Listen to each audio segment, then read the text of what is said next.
Melissa will be a better mother than you ever were, Mark declared, tossing the divorce papers onto our kitchen counter. She's younger, more patient, and the kids already love her.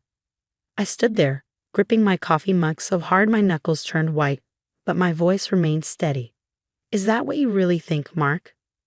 My name is Emma Parker, and at 35, I never imagined I'd be standing in my kitchen listening to my husband of 12 years explain why his 26-year-old mistress would be a better mother to our children. The kids need stability, he continued, running his hand through his graying hair. Your constant work trips, the late nights at the hospital, it's not fair to them. Melissa can be there full-time. I took a slow sip of my coffee, letting the bitter taste ground me. As an emergency room nurse, I learned to stay calm in crisis situations. This was just another emergency, albeit a personal one. And you think abandoning their mother is stability? I asked, keeping my tone neutral. Tell me, Mark, does Melissa know about your plans for my children? He shifted uncomfortably, adjusting his too-tight designer shirt. Another recent change since Melissa entered the picture. Our children, he corrected.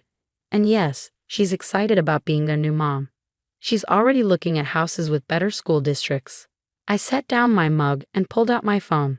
That's interesting, I said, scrolling through my files. Because that's not what she told her friend Jessica last week at the cafe.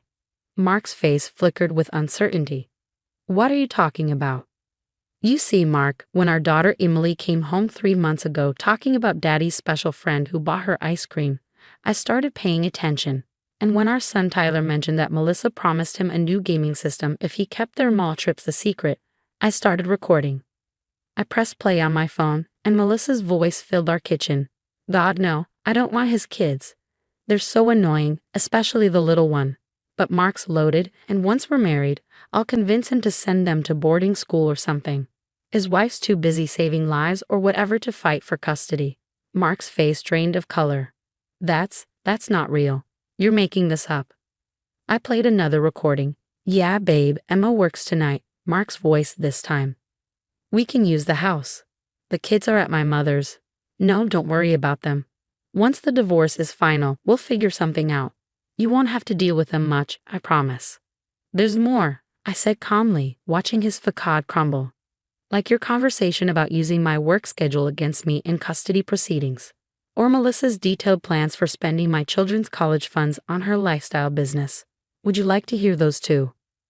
Mark slumped against the counter, his arrogance deflating. How did you? I'm a mother, Mark. I pay attention.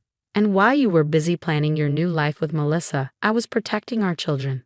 Emma, we can talk about this, he started, but I cut him off. Oh, we will talk about this. Tomorrow with my lawyer. She's very interested in these recordings, especially the parts where you and Melissa discuss hiding assets before filing for divorce. I picked up the divorce papers he'd thrown at me. By the way, your mother called yesterday. Apparently, Emily told her about Melissa's promise to get rid of that old nurse so she could be their new mommy. Your mother was disturbed. Mark's face had taken on a sickly pallor. His mother, a former family court judge, had always been our biggest supporter. The thought of her knowing about his plans seemed to hit him harder than anything else. The kids, he began weakly, are staying with me, I finished firmly. And if you try to fight this, every recording goes public. I wonder how your medical practice partners would feel about their respected colleague plotting to abandon his children. I gathered my things, preparing for my hospital shift. You have until tomorrow to decide, Mark. Either we handle this civilly with joint custody and fair division of assets, or everyone learns exactly what kind of father you really are. As I walked toward the door, I turned back one last time. Oh, and Mark. Melissa's been seeing her ex-boyfriend Jason on the side. There's a recording of that too, if you're interested. I left him standing in our kitchen, surrounded by the ruins of his carefully constructed plans. My hands were shaking as I got into my car, but my mind was clear. I'd spent 3 months gathering evidence, protecting my children, and preparing for this moment. My phone buzzed. A text from Mark's mother. I'm so sorry, Emma. I've already called my lawyer friend. We'll make sure the kids are safe. Another buzz, this time from the hospital. Multiple vehicle accident incoming. All hands needed. I took a deep breath, put my phone away, and started the car. I had patients to save, children to protect, and a future to secure. Mark and Melissa's plans for my family were about to unravel, and I have front row seats to watch it all fall apart. As I drove to work, I thought about my children safely staying with my sister for the weekend. They had no idea their world was about to change, but I'd make sure they came through it stronger. After all, that's what mothers do. We protect our own, even when it means fighting the people we once trusted most. The night shift ahead would be busy, but I was used to handling emergencies. And compared to the crisis I just navigated at home, a multiple vehicle accident seemed almost straightforward. At least in the ER, I knew exactly who my enemies were. The next morning hit me like a freight train. After a grueling 12-hour shift dealing with the accident victims, I'd walked into my lawyer's office running on nothing but coffee and determination. Sarah, my lawyer and longtime friend, was already reviewing the recordings when I arrived. "These are gold, Emma," she said, looking up from her laptop. "The part where they discuss hiding assets, that's going to make this very easy." I sank into the leather chair across from her desk, exhaustion seeping into my bones. "Mark hasn't stopped calling since last night. 27 missed calls." "Let him sweat," Sarah replied, pulling out a thick folder. "His mother called me this morning. She's willing to testify about Melissa's interactions with the kids if needed. Apparently, she's been keeping her own records." A knock on the door interrupted us. Mark stood there, looking disheveled in yesterday's clothes. The smug businessman facade had crumbled, replaced by something closer to panic. "Emma, please," he started, but Sarah cut him off. "Mr. Parker, if you want to speak with my client, you'll need to do it through proper legal channels." He ignored her, his eyes fixed on me. "The recordings, Melissa says they're fake. She wouldn't say those things about our kids." I pulled out my phone, too tired for games. "Would you like to hear the one from last Tuesday, when she told Emily that mommy doesn't love her enough to stay home?" Mark's face crumpled. "I didn't know." "No, you didn't?" I agreed. "Because you were too busy planning your new life to notice what was happening to your children. Did you know Tyler's grades have dropped? That Emily's been having nightmares?" Sarah cleared her throat. "Mr. Parker, we have a proposed settlement agreement prepared. I suggest you review it with your lawyer." I watched as Mark skimmed the documents, his face growing paler with each page.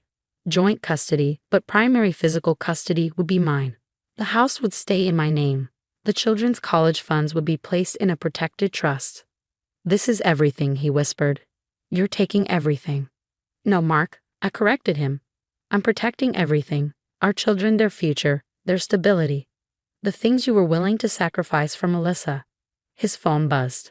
The look on his face as he read the message told me everything I needed to know. "Let me guess," I said quietly. "Melissa's not happy about the recordings." He slumped into a chair. She's leaving. Says this is too much drama. That I promised her an easy divorce and comfortable life. Not this." Sarah handed him a pen. "The settlement, Mr. Parker. Either sign it now or we take this to court with all the evidence."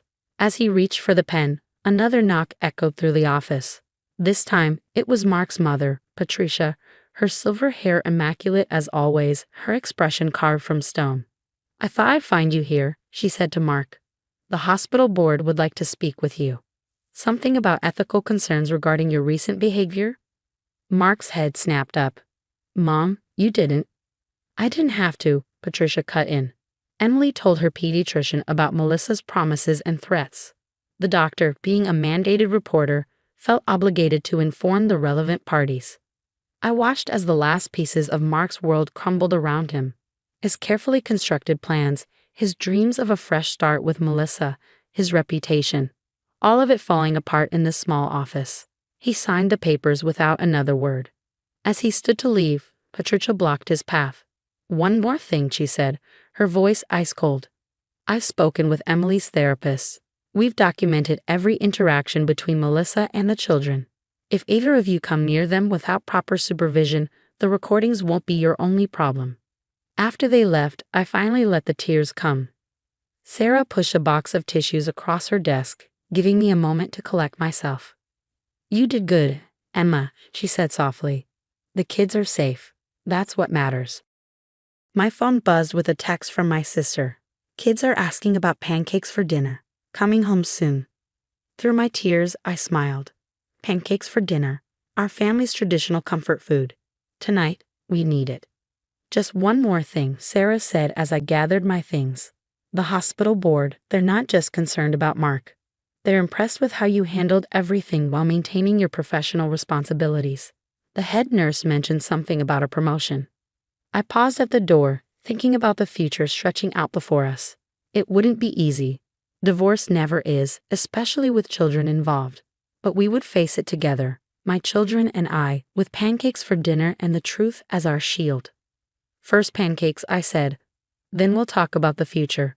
6 months later, I stood in our redecorated living room, watching Emily and Tyler help each other with homework. The changes in them were subtle but significant. Emily's nightmares had stopped, and Tyler's grades were back up. Sometimes the best medicine is simply truth and stability. Mark had stuck to the custody agreement, though his visits became less frequent after Melissa publicly moved in with her ex-boyfriend Jason. The children's initial confusion had given way to understanding, helped along by their weekly sessions with Dr. Martinez, their therapist. "Mom," Tyler called out, looking up from his math homework. "Can we have pancakes tonight?" I smiled, remembering that first night after the lawyer's office. Pancakes had become our symbol of resilience, a reminder that we could make something sweet out of life's bitter moments. "Sure, buddy. But first, I have some news to share with both of you." They looked up expectantly. Emily's dark hair fell across her face, so much like her father's, but her determined expression was all mine. "Remember how I've been working extra shifts lately?" They nodded. "Well, it's because the hospital offered me a new position. I'll be the emergency department's clinical coordinator." "Does that mean more work?" Tyler asked, his forehead creasing with worry. "Actually, it means more regular hours. I'll be home most evenings, and we'll have more weekends together." Emily's face lit up. "Really? No more overnight shifts?"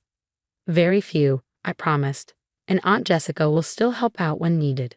The promotion had come as a surprise, though Patricia, who still served on the hospital board, later admitted she'd spoken highly of my professional conduct during the divorce. Sometimes, handling personal crises with grace has unexpected professional benefits. My phone buzzed. A text from Mark. "Kids still on for this weekend?" I replied with a simple yes, our communication now limited to logistics about the children. It wasn't ideal, but it was peaceful, and peace was what we needed. Later that evening, as we gathered around the kitchen island making pancakes, the doorbell rang. Patricia stood there, holding a familiar box. "I found these while cleaning out my attic," she said, setting the box on our counter. "I thought the children might want to see them." Inside were photo albums from when Mark and I were first married, when the kids were babies. Pictures of happier times, before ambition and selfishness tore our family apart. "You're still family," Patricia said quietly, watching the kids flip through the albums. "What my son did, it doesn't change that." She became an unexpected ally, ensuring the children maintained a connection to their father's family while fiercely protecting them from Melissa's influence. Last month, when Melissa tried to contact Tyler through social media, Patricia had handled it before I even knew about it. As we shared pancakes and memories, I realized we created something new from the ashes of my marriage, not a broken family, but a reconstructed one, stronger in its repaired places. My phone buzzed again, this time with a message from Sarah. "Final paperwork filed. It's officially over." I excused myself for a moment, needing space to absorb this milestone. Standing in my bedroom, now painted a peaceful blue instead of the beige Mark had insisted on, I caught my reflection in the mirror. I looked different, stronger, more myself. The sound of laughter drifted up from the kitchen. Emily was telling Patricia about her science project, Tyler adding his own commentary between bites of pancake.